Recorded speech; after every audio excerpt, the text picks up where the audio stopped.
नमस्कार दोस्तों, कैसे हैं आप लोग। पूजा पाठ करने से क्या होता है? मन में बहुत बार सवाल आता है ना कि पूजा पाठ करने से आखिर क्या मिलता है, जब भाग्य का लिखा हुआ ही मिलना है। जो भाग्य में लिखा है वही मिलना है, तो फिर पूजा पाठ क्यों करें? क्यों भगवान का नाम जपें? क्यों उनका ध्यान करें? मन में कभी कभी ख्याल आता है ना, जब दुख आता है जीवन में तो पूजा पाठ भी कभी कभी करने का मन नहीं करता है, नहीं इच्छा होता है कि पूजा पाठ करें। क्योंकि जब दुख जीवन में चल ही रहा है तो भगवान क्या कर रहे हैं? भगवान क्या कर रहे हैं? जब पूजा पाठ करते हैं और सुख ही नहीं मिलता है। जब पूजा पाठ करने से सुख नहीं मिलता है तो क्यों पूजा पाठ करें? भगवान क्या करेंगे? सब कोई कहता है कि जब भाग्य का लिखा हुआ ही मिलेगा, कहता है ना कि भाग्य का लिखा कोई नहीं बदल सकता है। तो जब भाग्य का लिखा हुआ ही मिलना है तो पूजा पाठ क्यों करें?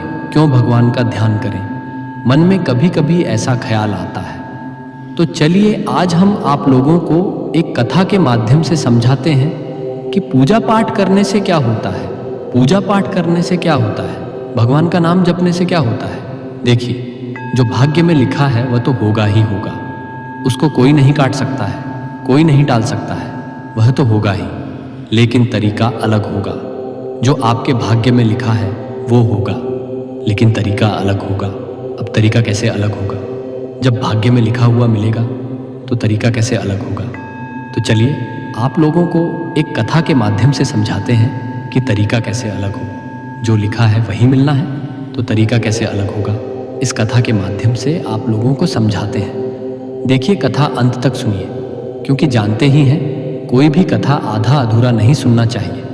तो चलिए ज़्यादा बात नहीं करते हैं और यह सुंदर सी कथा शुरू करते हैं। देवा श्री गणे। देवा श्री गणे देवा एक किसान था। किसान के घर में उसकी पत्नी थी, उसकी बेटी थी और उसका बेटा था।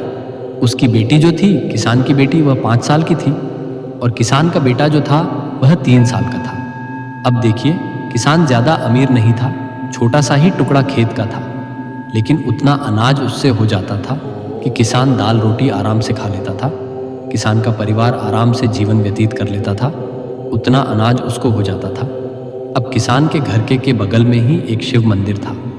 किसान रोज शिव मंदिर जाता, शिव जी के ऊपर जल चढ़ाता, धूप दीप दिखाता, भगवान का ध्यान करता और फिर घर आके खाना खाता और खेत पर चला जाता था। काम करने के लिए रोज किसान ऐसा ही करता था।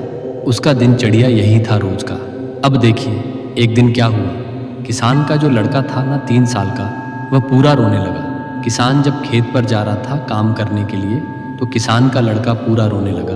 किसान का हाथ ही नहीं छोड़ने लगा कि पिताजी हम भी आपके साथ जाएंगे, सो हमको भी आप लेके चलिए। तो किसान उसको समझाता है कि बेटा तुम खेत पर जाके क्या करेगा, देखो खेत पर बहुत धूप रहता है, सो तुम घर में ही खेलो, अपनी दीदी के साथ, अपनी माँ के साथ घर पर ही रहो। तुम खेत पर जाके क्या करेगा, वहाँ बहुत धूप रहता है, बहुत गर्मी लगता है। लेकिन बेटा उसका नहीं माना।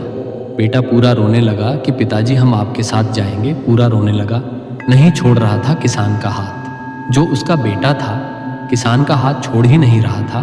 अब तो जानते ही हैं, घर में जब छोटा बच्चा रहता है तो जब जिद पर आ जाता है तो वह नहीं सुनता है। तो उसी तरह किसान का लड़का सुन ही नहीं रहा था।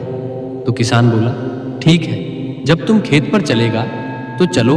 तो किसान अपना लड़का को खेत पर ले जाने लगा। जब किसान की बेटी देखी कि भाई को पिताजी खेत पर ले जा रहे हैं तो बेटी पूरा रोने लगी कि जब भाई को आप खेत पर ले जा रहे हैं तो हम भी खेत पर जाएंगे, हमको भी खेत पर जाना है, सो हमको भी लेके चलिए। अब किसान क्या करता, बोला ठीक है, जब तुम दोनों को खेत पर चलना है तो चलो।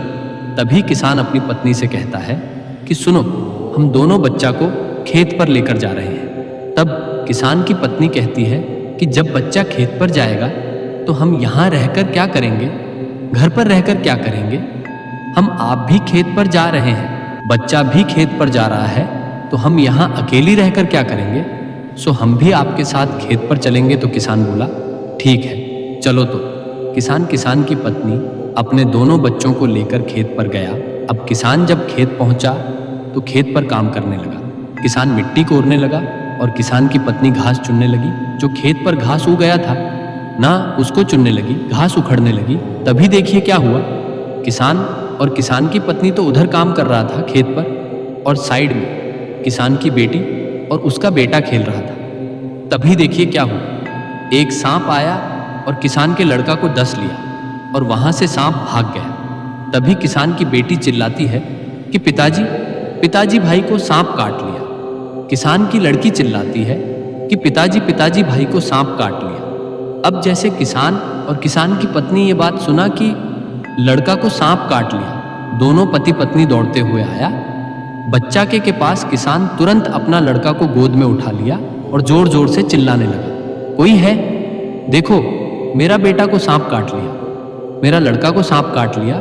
किसान की पत्नी पूरा रो रही थी, किसान रो रहा था, और किसान गोद में अपना लड़का को उठा के दौड़ते हुए गांव जा रहा था, दौड़ते हुए गांव जा रहा था वैद्य जी के पास। अब देखिए संजोग क्या था। वैद्य जी उस दिन उस गांव में नहीं थे, वैद्य जी कहीं ले गए थे। किसान दौड़ते हुए गया वैद्य जी के पास। वहां वैद्य जी तो थे नहीं, तो किसान अपना लड़का को गोद में लेके बैठ गया और पूरा रोने लगा, चिल्ला चिल्ला के पूरा रोने लगा कि कोई है, मेरा बेटा को बचा लो, मेरा बेटा को बचा लो। अब गांव वाला सब जब ये सब देखा तो पूरा भीड़ लग गया, गांव का सारा आदमी इकट्ठा हो गया, किसान को चारों तरफ से घेर लिया और हल्ला होने लगा। तभी देखिए संजोग से एक वैद्य जी वहां से गुजर रहे थे, संजोग से एक वैद्य जी वहां से गुजर रहे थे। तो वैद्य जी वहां के आदमी से पूछते हैं कि क्या बात है, यहाँ किस चीज़ का भीड़ लगा हुआ है? तो वह आदमी कहता है कि एक किसान है, उसका 3 साल का लड़का है, उसको सांप काट लिया है। तो वैद्य जी गए किसान के पास, वैद्य जी उसका इलाज किए, उस बच्चा का इलाज किए तो बच्चा ठीक हो गया। वैद्य जी जो इलाज किए तो बच्चा ठीक हो गया। वैद्य जी बिना कुछ लिए दिए, बिना कुछ बोले वहां से चले गए। अब देखिए किसान का लड़का जब ठीक हो गया तो किसान पूरा भगवान से शिकायत करने लगा कि क्या प्रभु, इतना पूजा पाठ आपका करते हैं, इतना ध्यान करते हैं, आपका बिना आपका पूजा किए हम खाते नहीं हैं, रोज आपको जल चढ़ाते हैं, रोज धूप दीप दिखाते हैं, सो आप देखे नहीं प्रभु, मेरा इकलौता लड़का को सांप काट लिया, आप कहाँ थे प्रभु, आप देखे नहीं। वो पूरा रो रो के भगवान जी से कहने लगा। फिर देखिए लड़का ठीक हो गया तो किसान आया, घर भगवान से शिकायत किया, फिर घर आया तो फिर उसका जीवन चलने लगा।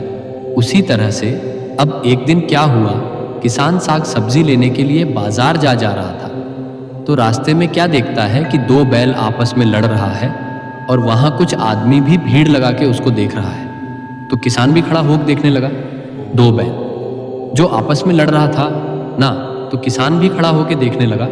तभी देखिए क्या होता है, एक बैल उससे निकलता है, जो 2 बैल लड़ रहा था, एक बैल किसान की तरफ भागता है किसान को मारने के लिए, किसान को मारने के लिए। वो बैल जैसे ही दौड़ा कि पीछे से कोई आदमी किसान को खींच लिया, पीछे से कोई आदमी किसान को खींच लिया और बैल आगे निकल गया। किसान को थोड़ा सा चोट आया, थोड़ा मोरा चोट आया, लेकिन बैल आगे निकल गया, किसान बच गया। अब देखिए जब किसान बच गया तब फिर वह भगवान जी से कहता है कि क्या प्रभु, इतना पूजा पाठ करते हैं, आप आंख बंद करके रखते हैं, आप देखते नहीं हैं प्रभु, अभी बैल हमको मार देता, हम मरते मरते बचे हैं प्रभु, आप देखते नहीं हैं प्रभु, क्या फायदा आपका पूजा पाठ करने से, जब बैल हमको मार ही देता तो क्या फायदा। पूजा पाठ करने से वो भगवान को शिकायत किया, वहीं पर खरा खरा, और फिर चला गया बाजार, साग सब्जी खरीदा, घर गया। अब किसान का इसी तरह फिर चलने लगा, दिन चढ़ियारी पूजा पाठ करता, रोज खेत पर जाता, काम करता। अब देखिए क्या हुआ कि किसान जो फसल लगाया था ना, जब फसल पक गया, किसान उसको काटा, तो किसान क्या देखता है कि इस बार जो अनाज हुआ है ना, वो 2 गुना अनाज हुआ है। जितना अनाज हर साल होता था उससे 2 गुना अनाज हुआ है। किसान बहुत खुश हुआ, अपना अनाज को देखकर बहुत खुश हुआ। उसके खेत पर 2 ना अनाज था, अनाज बनाने में रात हो गया था, अनाज को निकालने में रात हो गया था, तो खेत पर ही अनाज था। बोरा में किसान नहीं भर सका था, तो किसान की पत्नी रात में खेत पर ही थी। किसान और किसान की पत्नी खेत पर ही अनाज तैयारी कर रहा था। रात हो गया, बोरा में नहीं भर सका। तब किसान कहता है अपनी पत्नी से कि सुनो, तुम घर चली जाओ, घर में बच्चा अकेले है, सो तुम घर चली जाओ, सुबह इस अनाज को बोरा में भरेंगे, अभी हम यहीं सो जाते हैं, खेत पर ही सो जाते हैं। इतना सारा अनाज है, कोई चोरी कर लेगा तब क्या होगा, सो हम यही खेत पर सो जाते हैं। तुम घर चली जाओ, वहाँ बच्चा घर पर अकेले है। तो किसान की पत्नी बोली, ठीक है, सो हम घर जाते हैं, हम सुबह आ जाएंगे खेत पर। किसान बोला, ठीक है। अब किसान की पत्नी चली गई। घर किसान खेत पर सोने का प्रयास करने लगा। अब किसान को नींद नहीं आ रहा था। इतना सारा अनाज खेत पर था तो किसान को नींद नहीं आ रहा था। डर लग रहा था कि कहीं कोई अनाज मेरा चुरा ना ले, मेरा अनाज कोई चुरा ना ले। तो किसान को नींद नहीं आ रहा था। जब आधा रात हुआ तो किसान क्या देखता है कि आसमान में पूरा मेघ लगाए हुए हैं, पूरा आसमान काला हो गया, लगता है पानी पड़ेगा। तो किसान पूरा प्रार्थना करने लगा प्रभु से कि हे भगवान, पानी नहीं पड़ा है। हे प्रभु, देखिएगा, आज भर पानी नहीं पड़ने दीजिएगा, भगवान मेरा सारा अनाज बर्बाद हो जाएगा। प्रभु, आज भर पानी नहीं पड़ने दीजिएगा, आज पानी को रोक लीजिए, प्रभु पानी नहीं पड़ने दीजिएगा। लेकिन किसान की बात को भगवान नहीं सुने और पूरा पानी पड़ा, पूरा पानी पड़ा, जिस वजह से किसान का सारा अनाज बर्बाद हो गया। जो खेत पर अनाज था किसान का, वह सारा अनाज बर्बाद हो गया। खुला में अनाज था, पानी पड़ा तो सब मिट्टी में मिल गया। सारा अनाज किसान का बर्बाद हो गया। बहुत पानी पड़ा, पानी पड़ने का मौसम भी नहीं था, लेकिन फिर भी पानी पड़ा और किसान का सारा अनाज बर्बाद हो गया। अब अनाज को बर्बाद होता देख किसान से रहा नहीं गया। किसान पूरा रोने लगा, जोर जोर से रोने लगा कि क्या प्रभु, आपको मेरा सुख देखा नहीं जाता है, आपको मेरा सुख देखा नहीं जाता है। यह बोलते हुए किसान मंदिर चला गया, शिव मंदिर गया। रोते हुए पानी पड़ रहा है। किसान का नाज तो बर्बाद हो ही गया था। किसान रोते हुए शिव मंदिर गया कि क्या प्रभु, आपको मेरा खुशी देखा नहीं जाता है, आपको मेरा खुशी देखा नहीं जाता है। प्रभु, आपका इतना पूजा पाठ करते हैं, अबरी बार मेरा कितना सारा अनाज हुआ था, 2 गुना अनाज हुआ था। प्रभु, अभी हम सोचे कि अच्छे से जिंदगी अपना जिएंगे, लेकिन सब बर्बाद हो गया। प्रभु, आप देखे नहीं, आप कहाँ रहते हैं? प्रभु, आंख बंद करके रहते हैं, इतना पूजा पाठ करते हैं, प्रभु आप देखे नहीं। ऐसा बोल के किसान शिवलिंग में अपना सर टकने लगा कि आज तो अपना प्राण दे ही देंगे, जिंदा रह के क्या करेंगे, आज तो अपना प्राण दे ही देंगे। तो किसान अपना सर शिवलिंग में पटकने लगा। तभी देखिए क्या हुआ, वहाँ शंकर भगवान प्रकट हुए और पूछते हैं किसान से कि तुम क्यों रो रहा है, तुम क्यों रो रहा है, क्या बात है। तब किसान कहता है कि क्या प्रभु, आपको पता नहीं है कि मेरे साथ क्या क्या हुआ है, हम क्यों रो रहे हैं आपको सब पता है। प्रभु, आप देखे नहीं, मेरा इकलौता बेटा है और उसको सांप काट लिया। प्रभु, आप नहीं देखे, मेरा बेटा मरते मरते बचा, आप नहीं देखे। प्रभु, जिस दिन हमको सार मार रहा था, सार हमको मार देता, प्रभु उस दिन भी हम मरते मरते बचे, लेकिन आप नहीं देखे। प्रभु, आपका इतना पूजा पाठ करते हैं और आज देखिए प्रभु, इतना सारा अनाज मेरा सब मिट्टी में मिल गया। जो पानी पड़ा तो आप देखे नहीं, आपसे मेरा खुशी देखा नहीं जाता है। प्रभु, इतना सारा अनाज मेरा मिट्टी में मिल गया, सो आपका पूजा पाठ करने का क्या फायदा आपका। जो हम इतना पूजा पाठ करते हैं, आपका ध्यान करते हैं, आपका नाम जपते हैं, प्रभु तो क्या फायदा पूजा पाठ करने का। तब भगवान मुस्कुराते हैं और कहते हैं किसान को कि किसान, तुम आर कर्मों का फल, ये सब है जो तुमको मिला है, ये तुम्हारे कर्मों का फल है। तो किसान कहता है भगवान से कि प्रभु, जब हमको मेरे कर्मों का ही फल मिलना है तो हम आपकी पूजा पाठ क्यों करें, क्यों आपका ध्यान करें, क्यों पूजा पाठ करें, क्यों धूप दीप दिखाए, क्यों नाम आपका हम जपे जब मेरे कर्मों का ही फल मिलना है। तब भगवान कहते हैं कि देखो, तुमको एक बात पूछते हैं, तुम बताओ, जब तुम्हारा लड़का को सांप काटा तो तुम्हारे गांव में वैद्य जी थे। तो किसान कहता है नहीं तो कौन आया, वैद्य बनकर तुम्हारे बेटा का इलाज करने के लिए कौन वैद्य बनकर आया, हम आए।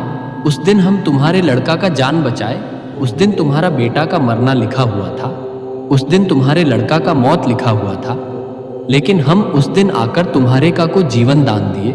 जिस दिन सार तुमको मारा, उस दिन तुमको कौन बचाया, उस दिन तुमको हम बचाए। पीछे से जो कोई आदमी तुमको खींचा तो तुम देखा वो कौन था, वह हम थे, हम तुमको उस दिन बचाए, उस दिन तुम्हारा मौत लिखा हुआ था। लेकिन हम उस दिन तुमको बचाए उस सार से। तब किसान कहता है कि अच्छा प्रभु, उस समय तो चलिए मेरा मौत लिखा हुआ था, आज आप पानी को क्यों नहीं रोके? मेरा इतना सारा अनाज सारा बर्बाद हो गया, मेरा सारा अनाज मिट्टी में मिल गया, आज आप पानी को क्यों नहीं रोके? तब भगवान कहते हैं कि देखो, जब तुम अपनी पत्नी से बात कर रहा था ना, उसी समय गांव का कुछ लोग तुम्हारे अनाज में जड़ मिला दिया था, तुम्हारे अनाज में जहर मिला दिया था।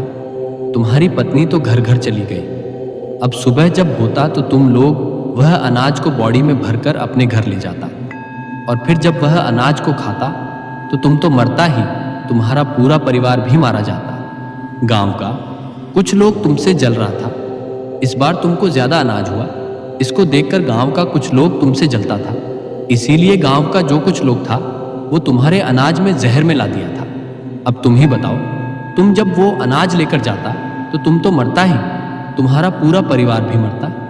इसीलिए हम पानी पर आए कि तुम वो अनाज को अपने घर ना ले जा सको, तुम्हारा पूरा परिवार मर जाता, तुम भी मरता और परिवार भी मरता, तुम्हारा तो तुम उस अनाज को ना ले जाओ घर। इसी वजह से हम पानी पर आए, तुमको बचाने के लिए, तुम्हारे परिवार को बचाने के लिए। तब किसान के समझ में आया कि भगवान जो करते हैं अच्छे के लिए करते हैं। प्रभु उसको आशीर्वाद दिए और वहां से चले गए। भगवान उसको आशीर्वाद दिए कि तुमको कोई दिक्कत नहीं होगा, तुम जैसे दाल रोटी खा रहा था, अपना जीवन जी रहा था, अभी भी तुमको कोई दिक्कत नहीं आएगा, मेरा आशीर्वाद तुम्हारे साथ है। ऐसा बोल के भगवान वहां से अंतर्ध्यान हो गए। अब देखिए, जो किसान रो रहा था, जो जोर जोर से रो रहा था, भगवान को दोष दे रहा था, अब वही किसान भगवान को धन्यवाद कर रहा था कि प्रभु आपकी जय हो, प्रभु आपकी जय हो, आपकी लीला अपरंपार है। प्रभु तो देखिए, इसीलिए कहते हैं कि भगवान जो करते हैं अच्छे के लिए ही करते हैं। तो देखें कैसे कर्मों का फल मिलता है, लेकिन तरीका अलग होता है। एक और छोटा सा उदाहरण के माध्यम से आप लोगों को समझाते हैं। जैसे लिखा हुआ है कि छत से कोई आदमी गिरेगा और वह मर जाएगा, कोई आदमी छत से गिरेगा और मर जाएगा। लेकिन अगर वह आदमी भगवान का ध्यान करता है, पूजा पाठ करता है, भगवान का साथ उसके साथ है, भगवान की कृपा अगर उसको प्राप्त है, तो वो आदमी छत से तो गिरेगा, क्योंकि लिखा हुआ है छत से गिरना, उसका तो छत से गिरेगा, लेकिन उसको कुछ नहीं होगा, हल्का सा चोट लगेगा, लेकिन उसको कुछ नहीं होगा। तो कर्मों का लिखा मिलेगा, लेकिन तरीका अलग होगा। तो आशा करते हैं यह कथा आप लोगों को अच्छा लगा होगा। तो हम भी कहते हैं महादेव जी से कि हे प्रभु, जैसे उस किसान पर अपनी कृपा दृष्टि बनाए रखे, उसी तरह हम सभी भक्तों पर भी अपनी कृपा दृष्टि बनाए रखिएगा। महादेव दया कीजिएगा, प्रभु दया कीजिए। तो सब बोलिए जय महादेव, हर हर महादेव, माता पार्वती की जय।